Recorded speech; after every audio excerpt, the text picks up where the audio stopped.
नाम आयशा है और आज मैं जो कहानी आपको सुना रही हूँ वो मेरी नहीं, लेकिन अल्लाह गवाह है, उसे सुनाते हुए मेरी अपनी रूह भी कांप जाती है। ये कहानी पंजाब के एक छोटे से गांव चुक राजवाल की है, जहां आमना और फाहद रहते थे।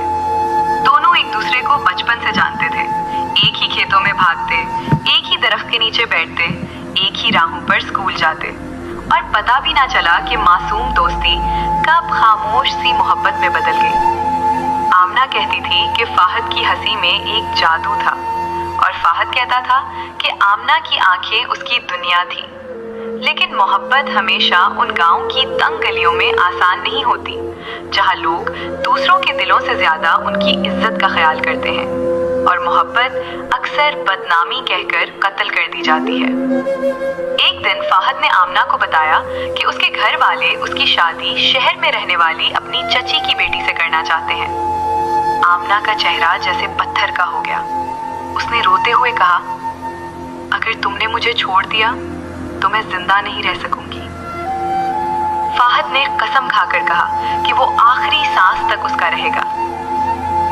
वो दोनों भाग जाना चाहते थे, लेकिन दोनों जो जानते थे कि अगर वो ऐसा करेंगे तो उनके खानदान पूरे गांव में जलील हो जाएंगे।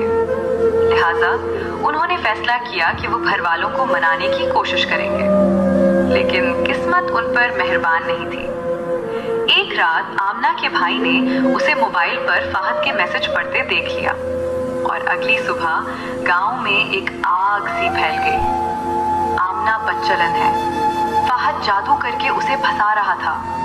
ये गांव की इज्जत का सवाल है। फाहद के घर वालों ने उसे घर से बाहर निकलने से रोक दिया। इधर आमना को 2 दिन तक कमरे में बंद रखा गया। तीसरे दिन दोनों ने मौका देखकर एक दूसरे को आखिरी बार खेतों के पास मिलने का पैगाम भेजा। आमना तकरीबन भागती हुई पहुंची।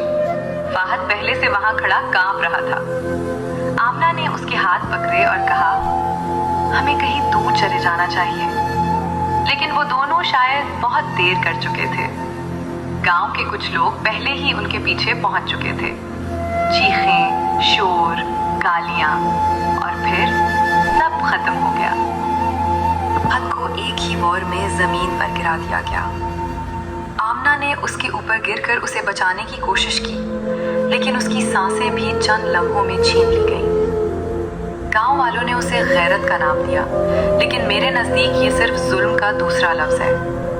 आज भी जब मैं उन खेतों के पास से गुजरती हूँ तो ऐसा लगता है जैसे हवा में उन दोनों की आखिरी चीखें गूंजती हैं। आमना की सिसकियाँ, फाहद की आखिरी सांस, और एक अधूरी मोहब्बत जो अगर जिंदा रहती तो शायद बहुत खूबसूरत होती। ये कहानी शायद ख़त्म हो गई है, लेकिन मेरा दिल कहता है कि सच्ची मोहब्बत कभी नहीं मरती, सिर्फ लोग उसे मार देते हैं।